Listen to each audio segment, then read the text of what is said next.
صرف ایک ٹیبلٹ کی استعمال سے ہم اپنے بکروں، چھتروں، میڑوں کی اچھی گروتھ، اچھی پرورش کر سکتے ہیں، ان کو مختلف بیماریوں سے بچا سکتے ہیں، ان کو کمزور ہونے سے بچا سکتے ہیں اور ان سے اچھی پروڈکشن لے سکتے ہیں۔ اکثر کیا ہوتا ہے کہ ہمارا جانور ڈائریا وغیرہ میں چلا جاتا ہے، جانور کو موک وغیرہ لگتی ہے، ٹھیک ہے، جانور جو کھاتا پیتا وہ اچھے سے ہضم نہیں کر پاتا۔ جانور کے اگر ہم جلد کو دیکھتے ہیں، ٹھیک ہے نا، تو اس کے اوپر دھبے سے بنے ہوتے ہیں، داغ سے بنے ہوتے ہیں، جلد اتنی شائن نہیں دے رہی ہوتی، جانور بار بار ریپیٹ کرتا ہے۔ اگر ہمارا جانور یوں لگا لے کہ پریگننٹ ہو بھی جاتا ہے تو ہمارا جانور ابورٹ وغیرہ کر دیتا ہے، ابورشن کر دیتا ہے، بچہ وغیرہ پھینک دیتا ہے، ٹھیک ہے، جانور کی دودھ کی مقدار اتنی نہیں ہوتی، جانور دودھ بہت کم دیتا ہے اور جانور بہت زیادہ کمزور ہو جاتا ہے۔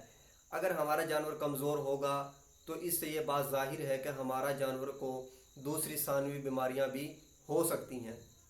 اگر ہمارا جانور اسی طرح بیماریوں کے جال میں پھنسا رہا تو ہم نے اس سے پروڈکشن کیا لینی ہے؟ ہم نے دودھ کے لیے رکھا ہے تو ظاہر بات ہے ہم اس سے دودھ بھی نہیں لے سکتے اگر ہمارا جانور کمزور ہوا، ویک ہوا، ٹھیک ہے۔ تو اس کے لیے کیا ہے کہ ایک ٹیبلٹ کا استعمال آپ نے کرنا ہے، بہت ضروری ہے۔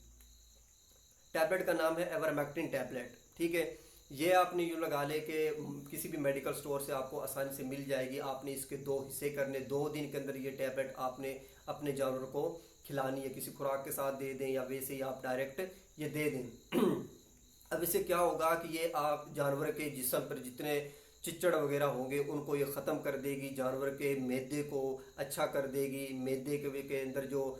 چیزیں ڈائجسٹ کرنے کی صلاحیت ہوتی ہے اس کو یہ بڑھا دے گی، آپ کے معدے کو یہ اسٹرانگ کر دے گی، ٹھیک ہے، جانور کی جلد کو اچھا کر دے گی، ٹھیک ہے نا۔ اگر ہمارا جانور اس طرح کی بیماریوں سے بچا رہا تو ظاہر ہے کہ ہمارا جانور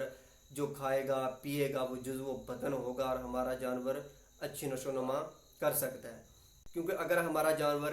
اس طرح کی بیماریوں میں مبتلا ہوا تو ہمارا جانور نہ ہمیں پروڈکشن دے گا، نہ ہمیں جانور نے وہ دودھ دینا ہے، جانور پھر بار بار رپیٹ ہوگا، جانور کو ڈائریا بھی لگے گا، جانور کمزور ہوگا، ٹھیک ہے نا، جانور نے پھر ہڈیوں کا ڈھانچہ ہی بننا ہے اگر جانور کو یہ ضروری چیزیں میسر نہ ہوئی، ٹھیک ہے نا۔ ہم جانور کو خوراک تو دے رہے ہیں، ڈائٹ اس کی ہم نے اچھی کی ہوئی ہے، لیکن وہ ڈائٹ اس کے جسم کا حصہ ہی نہیں بن رہی، ٹھیک ہے نا۔ اگر وہ اس کے جسم کا حصہ بنے گی تبھی ہمارا جانور ہمیں دکھے گا، تبھی۔ تو ٹھیک ہے دوستو، ٹیبلٹ کا نام ایورمیکٹن ٹیبلٹ ہے، ٹھیک ہے نا، مختلف ناموں سے بھی یہ ہوتی ہے، ٹھیک ہے۔ آپ نے مارکیٹ سے لینی ہے، اس کے 2 حصے کرنے، اپنے جانور کو دیں اور جانور سے اچھی پروڈکشن